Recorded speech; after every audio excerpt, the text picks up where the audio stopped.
Vector quantities are extremely useful quantities in physics. Most of the quantities that we meet in physics and engineering are in fact vector quantities. First of all, we need to explore just what that means. What are vector quantities? They're quantities that have two numbers associated with them in order to specify them completely. A magnitude and a direction. So any vector quantity must have these two things associated with it. In some way a magnitude and in some way a direction. So, for instance, let's take something quite simple. Let's take a quantity known as displacement. If we think about a displacement, what we have to specify is how far away we are from a fixed point and in what direction we are.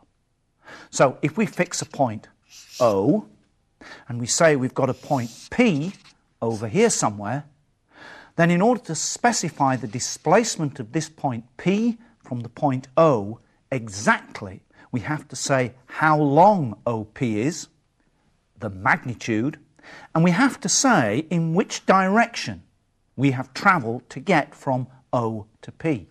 It's direction. So we've got two numbers that would specify the position of P, the displacement precisely, the magnitude and the direction. Now there are all manner of quantities that are vector quantities. So for instance, another one that we will meet is velocity. Velocity is speed in a particular direction. So if we say we're travelling at 60 miles an hour, then we're saying that's our speed. But we haven't specified in which direction we're going. So if we say we're travelling 60 miles an hour due north, then we specified a vector because we specified a magnitude and a direction.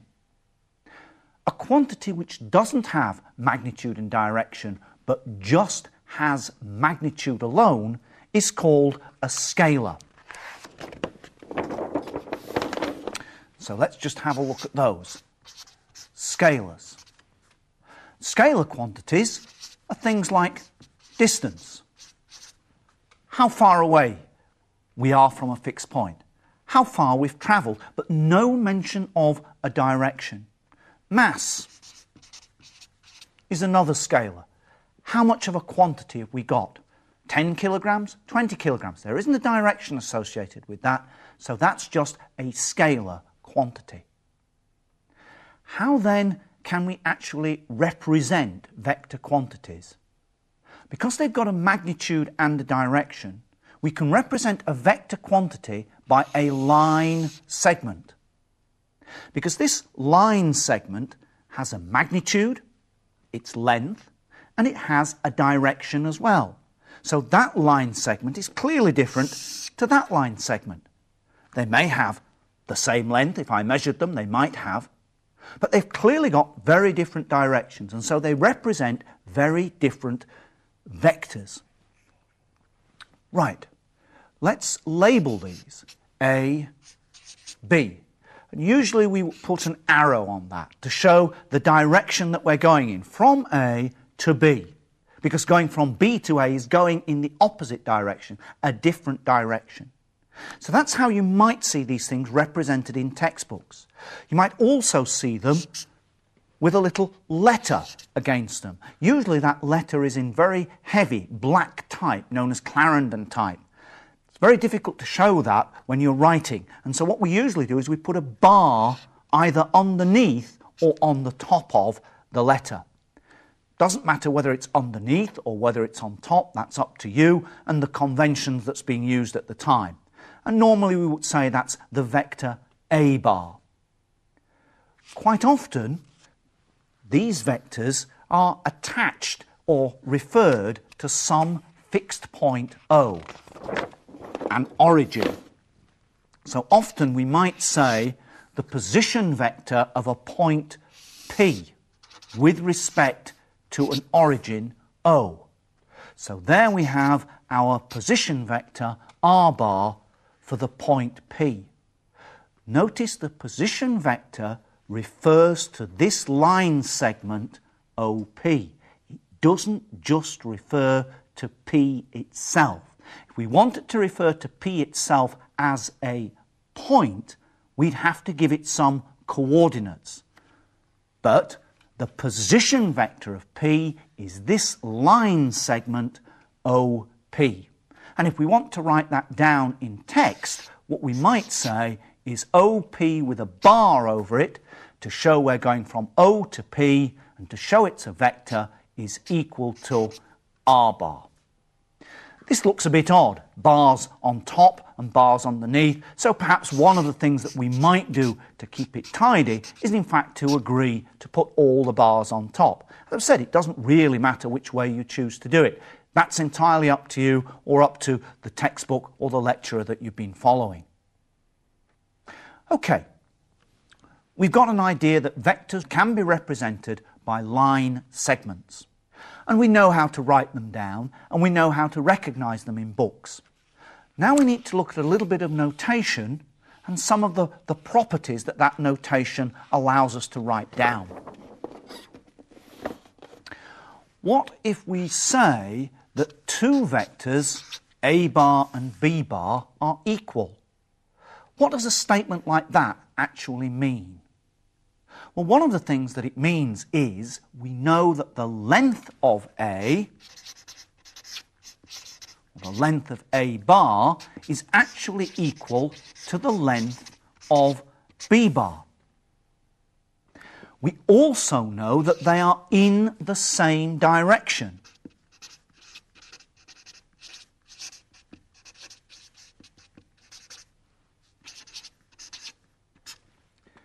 So a statement about the equality of two vectors tells us two things. First, that they are equal in magnitude. The length of the line segments which represent them are equal. Secondly, that they are in the same direction. Now we need a way of writing this down. This is very, very cumbersome.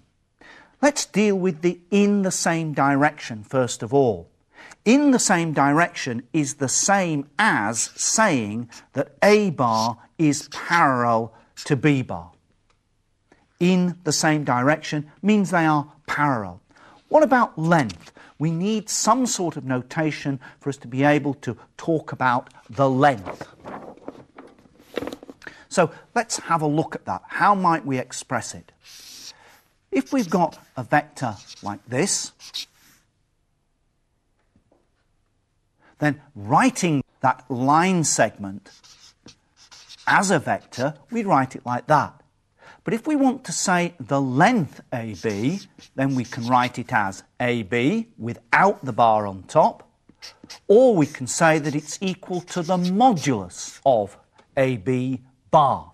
And these two vertical lines mean modulus or size of.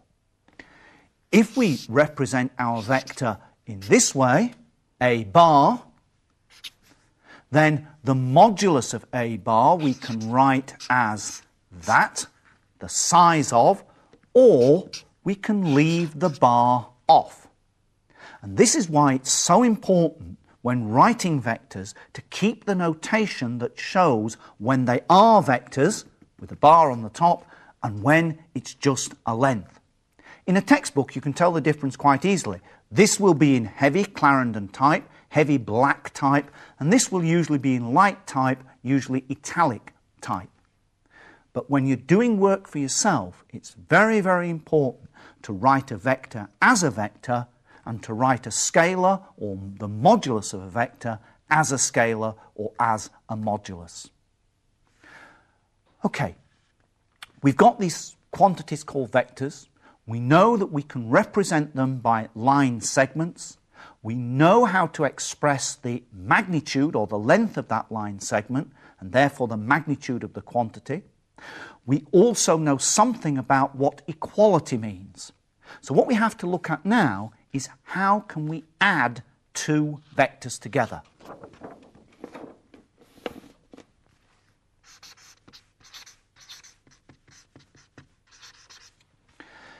If we can define the addition of two vectors, then we can define the addition of any number of vectors simply by repeating the process. Take the first two, add them together, then add on the third one to that, and so on. So all we really need to look at is how do we add two of them together. So let's take a vector A bar, and let's take a vector B bar. How can we add these two vectors together? One way is to think about vectors as being displacements. After all, displacement is a vector quantity. And to think about what would happen if we were to travel along this displacement. We'd get to there. And then if we were to travel the same displacement, B bar, we'd come to there. So we would have taken A bar and in some way added on B bar. And so the result ought to be this vector across here. And that's exactly the way that we add these two together. We put them there for A bar and there for B bar.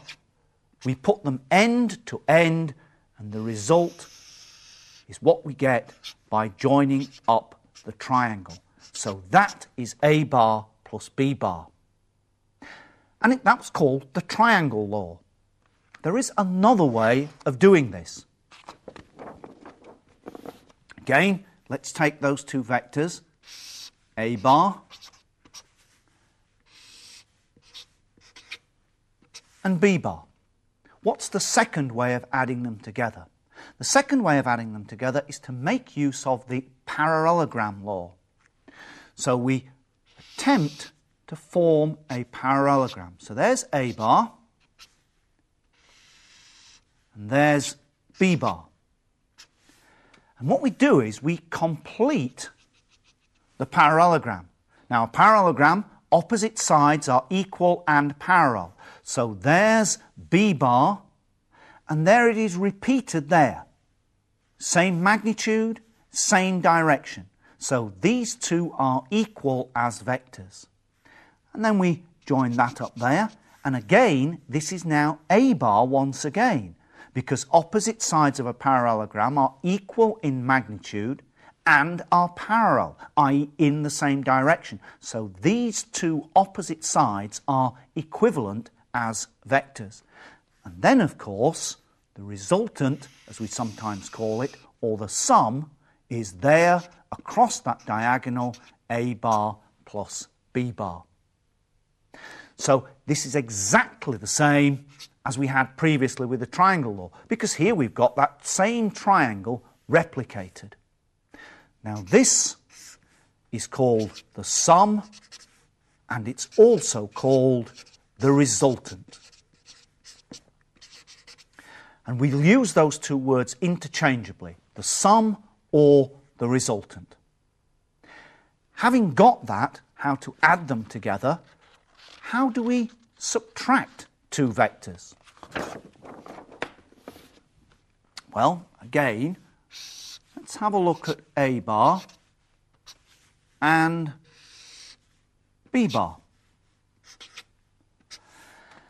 And ask ourselves, how would we subtract that from that? So what is A bar minus B bar? Well, we need a convention here. Let's think of this as A bar plus minus B bar. And then ask ourselves, what's minus B bar? Well, if this is B bar from there to there, then that, which is equal in magnitude to B bar, but in the reverse direction, is minus B bar. So the question, what is A bar minus B bar, becomes what is A bar added to minus B bar. So let's just have a look at that using the triangle law. There we've got A bar. There we've got B bar. So minus B bar must be this one. And so therefore, we've added minus b bar on the end. Across there would be a bar minus b bar. So we've got a geometric representation. Having added two different vectors together, we need to have a look now what happens when you add two of the same vectors together. So that's a bar, and we add on another a bar. Add it on the end. And then again, we add on another a bar. So we've a bar and a bar. So what have we got? Well, clearly we've got three of them. And so what we must have is that a bar plus a bar plus a bar is 3a bar. And so if we have n times by a bar, what this must mean is a bar plus a bar plus a bar. And so we'll have here n of these a bars added together. One final little bit of notation that we just need to have a look at, and that's to do with the modulus, the length of a vector. We know that the modulus, the size of this vector, we would write as a with no bar on it. What we want is a notation for a vector that has unit modulus, unit length. Its length is just 1. And what we do for that is we put a little hat on it. Instead of a bar, we put a hat on it. And that stands for a unit vector. Its length, its size, its modulus is 1. So if we do that, that is equal to 1. That actually gives us a way of writing the vector a bar. Because what it means is that the vector a bar, because it's got magnitude little a, we can write it as little a times by the unit vector. So a bar can be written as little a, the magnitude of a, the length, the size of it, multiplied by this vector which has a unit vector, which has unit length, length 1. And that's going to be very, very helpful to us indeed. Okay, let's now have a look at using these vectors in some geometry. Vectors are very, very powerful. They can help us to prove some theorems that would take a great deal of space and time if we're working in Euclidean geometry. Let's begin by looking at a theorem which is called the midpoint theorem. So I'm going to take 2 points, A and B. And these 2 points are going to be defined with respect to an origin O. And so I've got the position vector of A, let's call it A bar, and the position vector of B, let's call it B bar. And if I join A to B with a straight line, then I've got a triangle. And I'm going to take the midpoints of these 2 sides, M and N. I'm going to join them up. The question is there any relationship between this line MN and this line AB? So, let's have a look and see if there is. And we can do this very easily with vectors. First of all, let's think, how can we write AB as a vector? AB. Well, one thing about vectors is they are line segments, so they are displacements. And so we can think of a journey from A to B as being a journey via the origin. And so we can write that as AO plus OB. Now in going from A to O, we're going against the direction of A bar.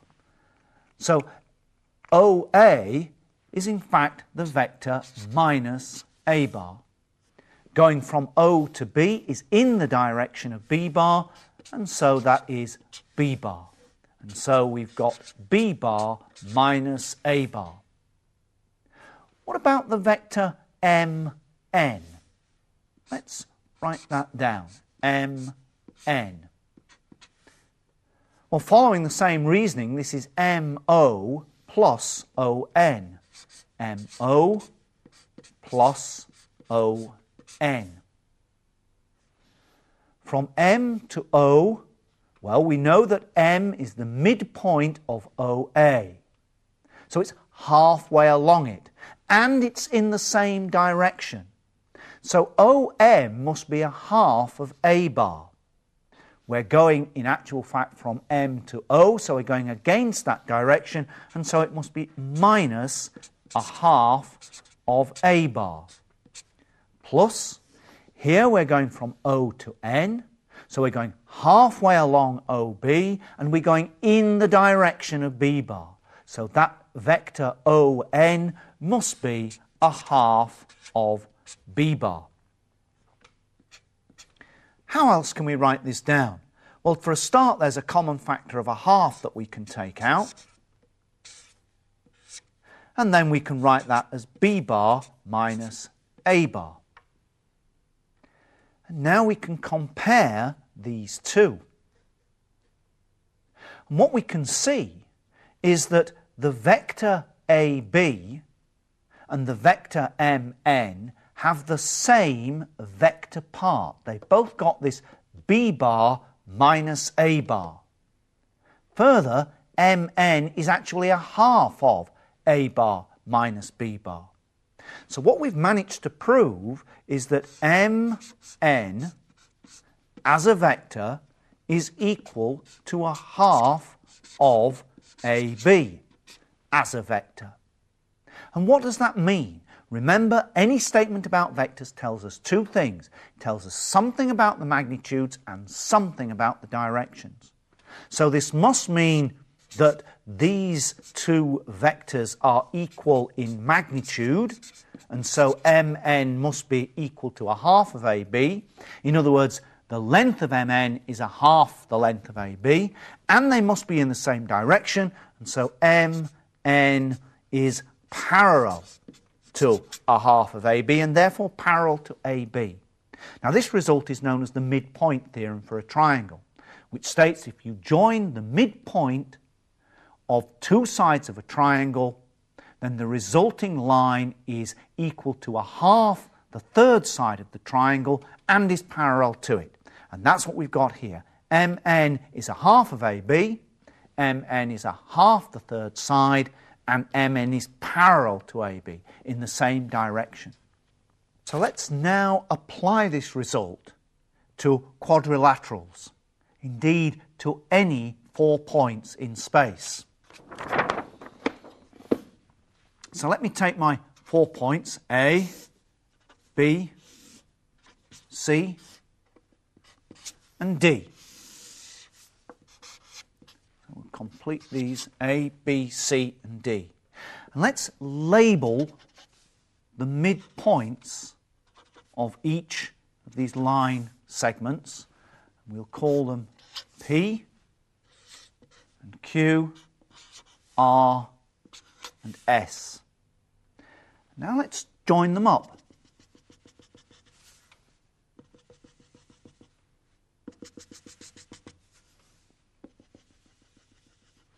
And the question that we can ask is, what sort of shape is P, Q, R and S? I'm going to join AC.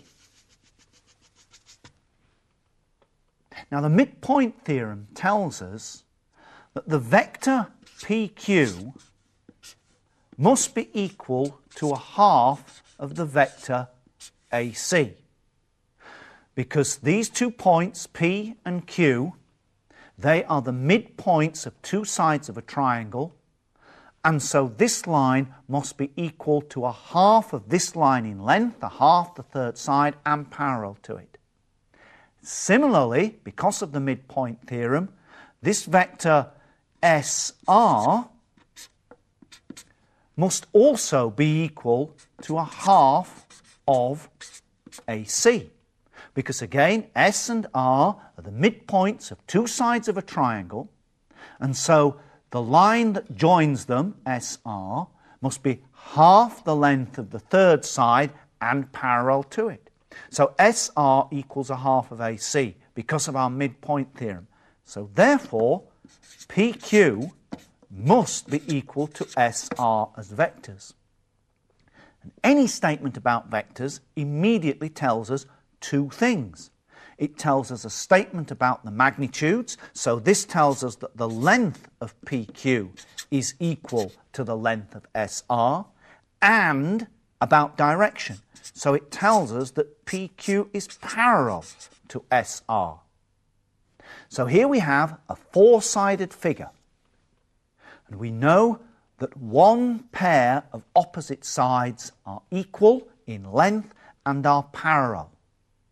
And that's exactly the property of a parallelogram. So therefore, PQRS is a parallelogram. Let's look at just one more theorem. Again, we'll take 2 points, A and B, and their position vectors will be A bar and B bar with respect to an origin O. And we'll join them, and what we're going to be looking at is a point P on AB that divides AB in the ratio m to n. M parts to n parts. And the question that we want to ask is, what's the position vector of OP?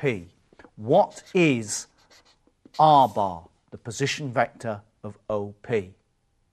Well, let's begin by writing down how we might travel from O to P. Well, in order to go from O to P, we might go from O to A and then from A to P. So that would be OA plus AP. OA is fine, that's A bar. What about AP? Well, one of the things that we can see is that AP is in the direction of AB. Not only is it in the direction of AB, but it's M parts of AB out of M plus N parts. And so AP is M parts out of M plus N parts of AB, treating these as vectors. And so we can now ask ourselves, what is AB bar? And to go from A to B, we can go AO plus OB. So that would be AO plus OB. And we can write that down. O to B is B bar. And A to O is going against the direction of the arrow, so that is minus A bar. And now we can put these three statements together. This one, replacing AP bar by this, and replacing AB bar in here by this. And so that we end up with everything in terms of A bar and B bar. So if we write these three results out again, OP was OA plus AP, and we saw that AP was M parts out of M plus N parts of AB bar, and we also saw that AB bar was B bar minus A bar. And now what we want to do is to put these three things all together. So OP will be equal to OA is just A bar plus, and instead of AP we're going to take this, and instead of the AB we're going to take this. So OP bar is A bar plus M over M plus N times B bar minus A bar. We can put all this together over a common denominator, so we have A bar times M plus N plus M times B bar minus A bar all over M plus N. And now we need to look at these brackets. I've got A bar times by M, and I've got M times by minus A bar. So those two are going to take each other out. They're going to cancel each other out. And so I'm going to be left with A bar times by N and M times by B bar. And so the result I have is N A bar plus M B bar all over M plus N. Now that doesn't look particularly startling, but it does give us a way of calculating what the position vector of P is when we know the ratio in which it divides AB. Let's just remember what the diagram was. We had our 2 points, A and B, referred to an origin O, and we had the point P on the line AB. And we were calculating the position vector when P divided AB in the ratio M to N. And so imagine that M was 1 and N was 1 as well. Then this would say that P was the midpoint, because we've divided in the ratio 1 to 1, equal parts. This would say that the position vector of the midpoint was A plus B all over 2. That sounds a perfectly reasonable answer.